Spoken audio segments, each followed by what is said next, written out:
¿Qué tal? ¿Cómo están? Bienvenidos. Estamos comenzando Agenda Económica, 8 de la mañana con 3 minutos para este día jueves 25 de mayo. Vamos de inmediato a un resumen de noticias. Son los titulares del capítulo del día de hoy. Vamos a comenzar con noticias del ámbito político y el mensaje del presidente Gabriel Boric ayer a los alcaldes, sobre todo a los alcaldes opositores, para que le ayuden al gobierno a sacar adelante la reforma tributaria, apelando a que estos recursos van a significar más dinero fresco para los municipios, para el desarrollo de algunos de sus programas. Bueno, el presidente en esta reunión que sostuvo telemáticamente con los ediles hacía un llamado también a buscar apoyos políticos, sobre todo para convencer a la oposición de la necesidad de avanzar en una nueva reforma tributaria. Pronto vamos a escuchar qué fue lo que dijo el presidente Gabriel Boric en esta reunión.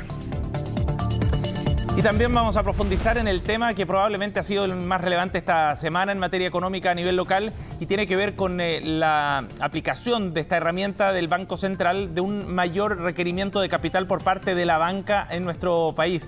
Ha sido una jornada la de ayer de reacciones, sobre todo de tomarle el peso a lo que significaba la aplicación de esta herramienta para generar este colchón ante la eventualidad de riesgos externos, decía el banco, que explicaba ayer en el Senado y en la entrega del informe de estabilidad financiera las razones detrás de esta medida. Por otro lado, en la banca y en el sector empresarial lo veían como un momento poco oportuno la aplicación de este requerimiento de capital. Ya les vamos a contar cuáles fueron las reacciones y los efectos además que esto puede tener también para la economía de nuestro país. Y por otro lado también vamos a hablar de la reunión, ustedes están viendo ahí las imágenes que sostuvieron ayer Corfo y Codelco en la representación de sus máximos ejecutivos para formalizar el acuerdo entre ambas partes que mandata a Codelco a comenzar las negociaciones para ingresar al negocio del litio. Estas negociaciones se van a desarrollar sobre todo con las dos empresas que hoy operan en el Salar de Atacama, SQM y Albemarle. Hubo ayer mensajes bien relevantes respecto a los plazos que se podrían desarrollar estas negociaciones y a cuándo se verían los primeros resultados. Ya vamos a escuchar precisamente a ambos protagonistas de este encuentro. Y también abordaremos los números detrás del negocio del gas que está impulsando la empresa nacional del petróleo. Ayer se conocieron detalles de los antecedentes que entregó la misma empresa estatal al Senado después de un requerimiento para conocer cuánto costaba efectivamente el desarrollo de este plan de gas para Chile, así ha sido llamado. Bueno, los números son bien importantes porque el costo de cada uno de los cilindros sería de 117.000 pesos. Eso incluye una serie de factores de transporte, almacenamiento, recarga, entre otros. Y el problema está fundamentalmente en el precio de venta de estos cilindros, que bordea los 15.000 pesos por cada uno. Hay una diferencia bien importante y eso ha sido foco de una crítica política también desde el Congreso. Ya vamos a revisar más en minutos. Nos vamos a los mercados también para ver algunos datos útiles para comenzar el día, sobre todo de cómo han partido las bolsas a nivel internacional en una jornada en la que habrá datos bien importantes, sobre todo en Estados Unidos, por ejemplo, respecto a las solicitudes de seguro de desempleo en ese país. Datos que a esta hora se esperan en los mercados internacionales y que impulsan las bolsas en Europa con una ganancia cercana a 0,19% para el indicador que pondera varias bolsas europeas, el Eurostoxx. Londres, por otra parte, cayendo casi 0,28%, mientras el Nikkei más temprano en Asia cerraba con ganancia 0,39%, pero en contrapartida el Hang Seng cayó con fuerza 1,93%. Ayer la Bolsa de Comercio de Santiago cayó 0,74% en su indicador selectivo, el IPSA, mientras que el dólar cerró en 807 pesos y al alza la moneda a nivel local. Bien, partamos entonces con lo que ocurrió ayer y las reacciones que hubo en el mercado ante el anuncio del Banco Central de mayores exigencias de capital que se van a aplicar a la banca chilena. En un plazo cercano a un año deberían hacer un aumento de una especie de colchón para evitar algún problema mayor en caso de riesgos externos, así lo definía el Banco Central. El problema, dicen desde la banca, es que esto podría generar una contracción en la capacidad de entrega de créditos a empresas y a personas. Los detalles los vemos en la nota de Belén Vázquez. Es una medida preventiva que busca hacer frente a escenarios adversos, pero que de todos modos tomó por sorpresa al mercado. El Banco Central decidió activar el requerimiento de capital contracíclico por primera vez desde que existe el mecanismo. En términos simples, se traduce en obligar a la banca a aumentar su colchón por un monto cercano a los 1.500 millones de dólares ante posibles riesgos. Es una medida preventiva que lo que busca es que ante un shock que hoy día no vemos, que hoy día no identificamos ni decimos es ese, pero cuya probabilidad ha aumentado particularmente en el sector externo, tenemos que tener las capacidades para que la economía le pueda hacer frente. El requerimiento cruzó el informe de estabilidad financiera presentado este miércoles ante la Comisión de Hacienda del Senado, donde se explicó que el 0,5% de aumento de capital pedido a la banca en un plazo de un año tendrá efectos acotados y transitorios en la evolución del crédito.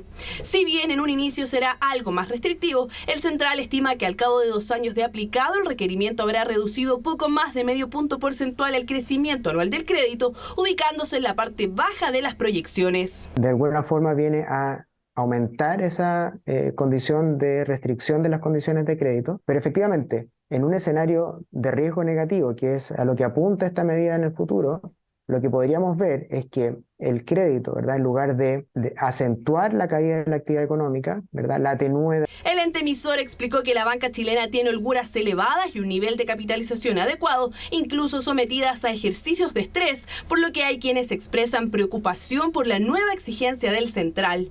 A través de un comunicado, la Asociación de Bancos e Instituciones Financieras aseguró que primero quieren entender los modelos económicos y financieros que llevaron a tomar la medida e indicaron además que no entienden cómo esta decisión se condice con el escenario económico vigente.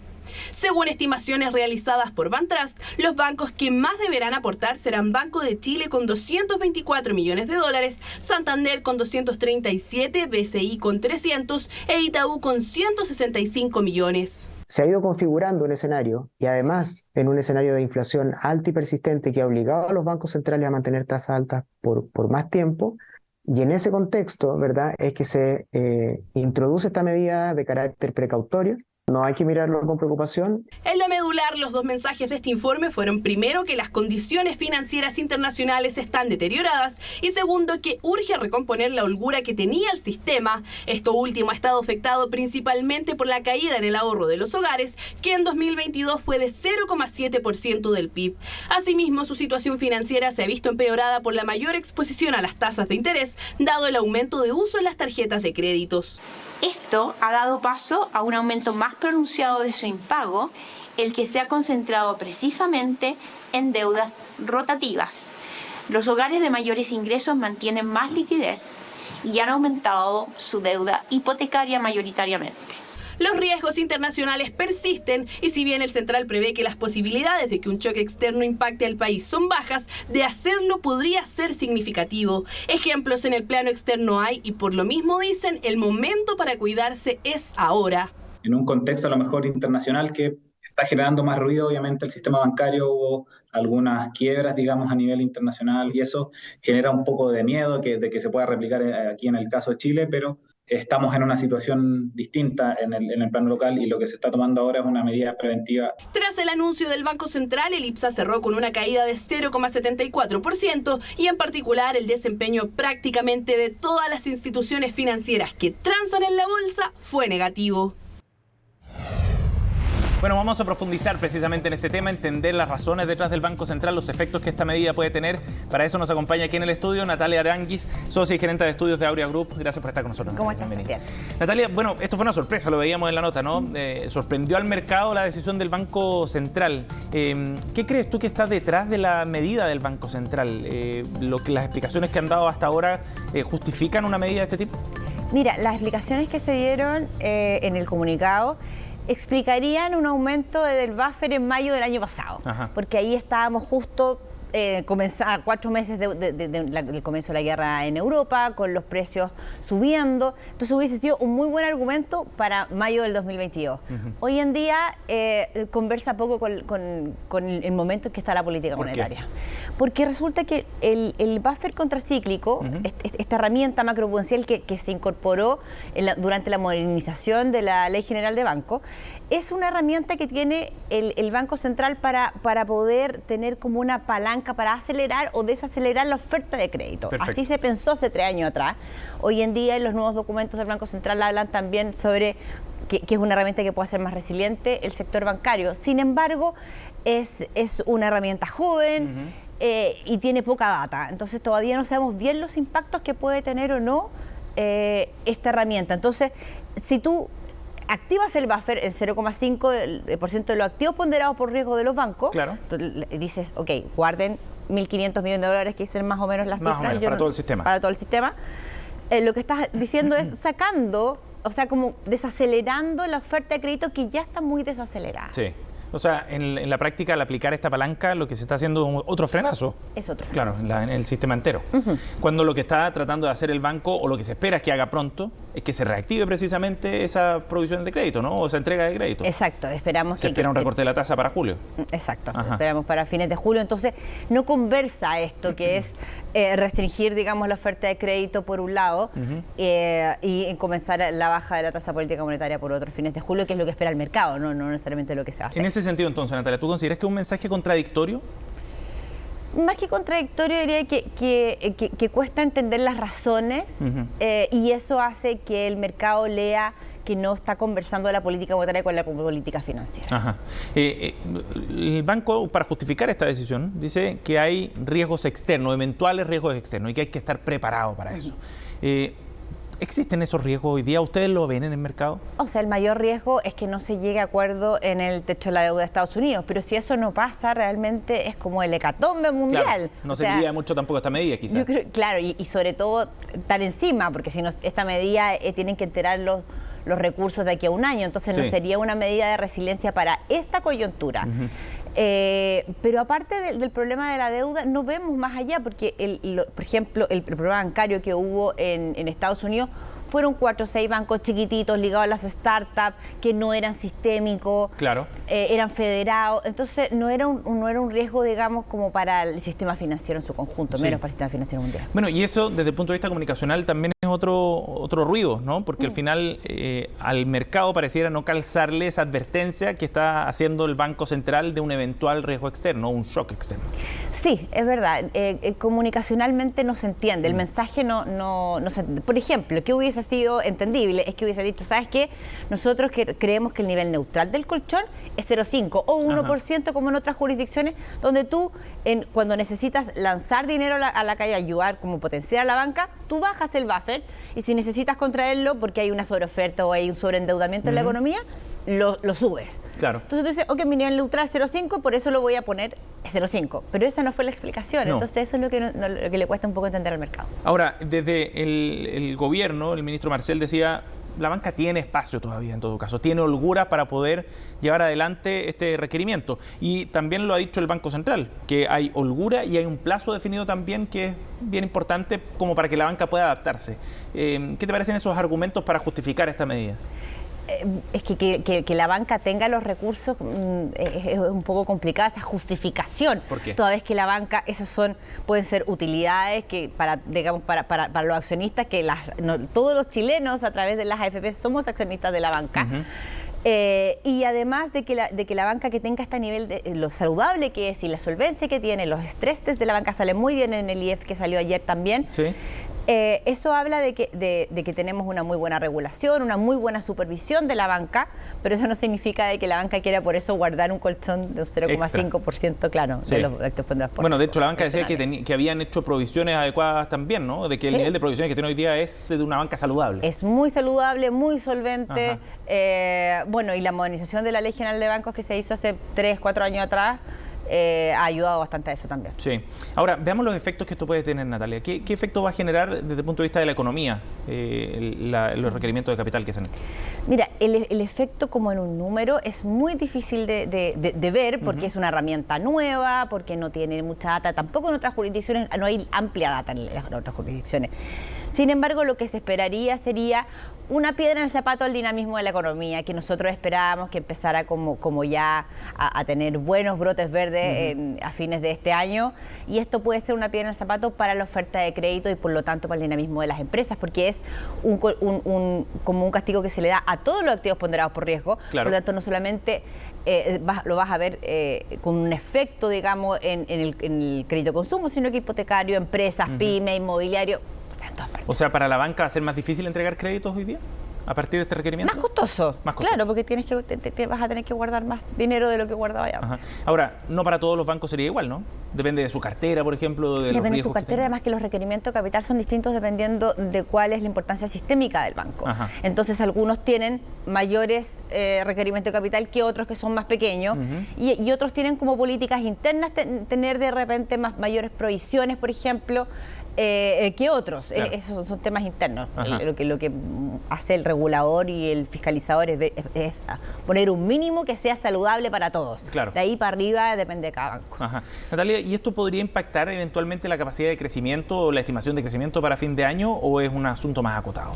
La verdad es que es muy difícil hablar de una cifra, pero sí es una piedra en el zapato para el dinamismo de la economía. Sí, en vez de despejar el camino, significa... Por eso decía que no conversa con la política monetaria, que se supone nosotros esperamos segundo semestre empiece a bajar la tasa, que eso inyecta dinamismo, esto le pone un freno. Sí, claro. Natalia, lo último, ayer también pasó a segundo plano, ¿no?, el informe de estabilidad financiera, por esta noticia precisamente. Pero, ¿qué nos muestra este informe de estabilidad financiera en términos de la salud, sobre todo desde el punto de vista de la finanza de los hogares en nuestro país? Sí, lo que se ve es un deterioro, pero es un deterioro que no lo veo tan preocupante porque es muy parecido a lo que se veía prepandemia. Nosotros tuvimos cifras distintas durante la pandemia por los IFES y por los retiros, por lo tanto la gente comenzó a pagar sus deudas durante esos periodos con estos dineros adicionales que tuvo, pero que además produjeron mucha inflación, digamos. Pero lo que estamos viendo son niveles prepandemia que eran más o menos lo normal que se veía antes en los hogares. ¿No hay un deterioro preocupante en ese sentido? No hay un deterioro preocupante. ¿Es un deterioro? Sí, o sea, definitivamente. Sí. Pero no está en niveles, digamos, que sean alarmantes hoy en día. Bien. Está simplemente lo que veíamos antes. Natalia, gracias por haber venido al estudio. Muchas gracias a ti, Sebastián. Estamos de vuelta aquí en Agenda Económica y vamos a hablar sobre la reforma tributaria y el contexto político, sobre todo en el que se está desarrollando este momento para un proyecto clave del gobierno. Recordemos que el Ejecutivo, después de la derrota que sufrió en la Cámara de Diputados en el mes de marzo con este proyecto, ahora está tratando de generar un consenso lo más amplio posible para darle un segundo intento, pero en el Senado esta vez. Bueno, ayer el presidente Gabriel Boric sostuvo una reunión telemática con alcaldes a lo largo del país y dejaba su mensaje también en la necesidad de buscar apoyos, sobre todo en la oposición. En ese sentido, le pedía ayuda a los alcaldes opositores para convencer a los parlamentarios de Chile Vamos. Esto fue lo que dijo el presidente en este encuentro. Y por eso como gobierno nos hemos comprometido a aumentar también el Fondo Común Municipal de manera sustantiva para poder tener una mejor distribución de las rentas a lo largo de nuestro territorio, pero para eso necesitamos de su apoyo, para que nos ayuden a convencer a sus parlamentarios y parlamentarias, a los que los representan, de que Chile necesita una reforma tributaria para poder tener una mejor distribución de la riqueza que todos generamos y no sencillamente para que el Estado se llene los bolsillos. No se trata de eso, sino para que ustedes, las municipalidades, tengan más recursos para poder hacerse cargo de las demandas de su población. 8:24, vamos a ir a otro tema. Ayer se dio un paso muy importante en el desarrollo de la Estrategia Nacional del Litio que está impulsando el gobierno. Se reunió Corfo con Codelco para formalizar ya el inicio de las negociaciones y el mandato que va a recibir la minera estatal para poder llevar adelante el proceso de negociación con las empresas que hoy día están operando en el Salar de Atacama. De hecho, de acuerdo a la cuprífera, podría haber novedades incluso antes de fin de año. Los detalles los vamos a ver en la siguiente nota. Abrazo apretado entre las máximas autoridades de Corfo y Codelco. Un gesto realizado con la foto del presidente Gabriel Boric detrás y que refleja los primeros pasos en torno a la Estrategia Nacional del Litio. La Corfo le encarga a Codelco iniciar el proceso de negociación para hacer una participación activa del Estado de Chile en la producción de litio. A través de un documento quedó establecido que Codelco será el representante del Estado en las negociaciones del ingreso público a las operaciones que lleva a cabo SQM y Albemarle en el Salar de Atacama. Estamos preparados para ello y por lo tanto vamos a comunicar oficialmente en los próximos días el inicio de esa negociación. Los eventuales acuerdos serán primero con SQM y durante este año podrían haber resultados. Hay que recordar que la empresa tiene derecho de explotación del mineral hasta 2030, mientras que Albemarle seguirá hasta el 2043. Estos son acuerdos de altísima complejidad porque tienen una complejidad medioambiental, tienen complejidad tecnológica. Las pertenencias son de Corfo y van a seguir siendo de Corfo. Y eso es bien importante en la representación de todos los intereses de los chilenos. Y lo segundo, el presidente de la República dijo claramente que en el caso particular, ¿no es cierto?, en negociaciones en Salar, la idea es que hubiese control del Estado de Chile. Primeros lineamientos entregados por el Estado después del anuncio en abril del presidente Gabriel Boric, información que al parecer no ha convencido del todo, porque continúan las dudas por parte de algunos parlamentarios. Hoy día necesitamos conocer en detalle cómo es que se va a llevar a cabo todo el proceso que tiene que ver con licitación, con el trabajo de la explotación y sobre todo con las exigencias medioambientales. Es indispensable que sean más eficientes y eficaces en generar más recursos. Esperemos que esta reunión entre Corfo y Codelco pueda traer buenos resultados y los recursos del litio que se generan acá en la región de Antofagasta se puedan quedar acá y por sobre todo invertir de buena manera. Aunque desde Codelco llaman a la calma. Déjenos trabajar un poquito en la negociación, dejemos algunas noticias también para la mesa de negociación. Para algunos expertos, los trabajos en torno al litio están llegando tarde. Otros países ya tienen una gran ventaja. Ejemplo claro es lo que sucede en Australia, donde hay una reserva de litio de 22,3%, con una producción de 48,7% del total mundial. Mientras que por el contrario, Chile posee más del 40% de reserva, con una producción de 21%. Chile hace 5 años atrás producía cerca del 50% del carbonato de litio, hoy produce el 25%. Quien tomó ese porcentaje de no crecimiento fue Australia principalmente y Argentina. Una estrategia nacional del litio que comienza a dar los primeros pasos por parte del Estado, pero que aún le queda un largo camino por recorrer. Pese a eso, el llamado oro blanco recaudó el año pasado para el fisco más de lo que hizo el cobre. Bien, y vamos a ir a otro tema que, como les contábamos en nuestros titulares, un informe entregado por ENAP revela algunos de los detalles comerciales respecto a este proyecto de Gas para Chile, que es esta iniciativa en la que la Empresa Nacional del Petróleo comienza a entrar en el mercado de distribución a nivel mayorista de los cilindros de gas. Y lo que revela el informe básicamente es que el costo de cada uno de esos cilindros ha alcanzado los 117.000 pesos.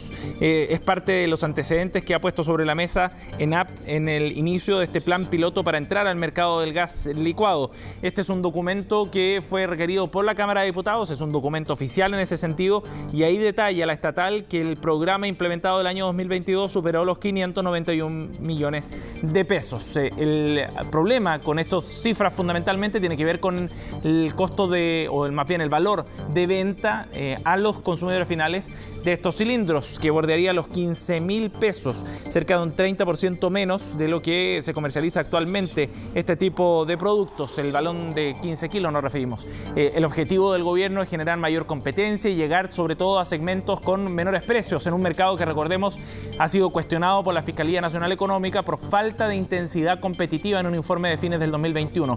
El tema es que el costo asociado a este programa es lo que se está cuestionando hoy día políticamente y probablemente se pidan más antecedentes a ENAP para que desglose cuál es el concepto por el cual se llega a estos 117.000 pesos, incluyendo también la aclaración sobre la adquisición de los mismos cilindros, del artefacto, que es una inversión inicial costosa para una empresa que recién está entrando en este segmento. El oficio también incluye un reporte del Ministerio de Energía en el que el titular de la cartera, Diego Pardo, explica también que en términos de precio los cilindros fueron comercializados, como les contábamos, en 15.000 pesos cada uno. Datos que llegan justo cuando el gobierno ha lanzado ayer en Linares el plan Gas para Chile, que considera el negocio de gas licuado domiciliario a través de algunos distribuidores locales como Gasnet, Glen Energy, Sumagas, entre otros, en las regiones de O'Higgins, Maule y Biobío.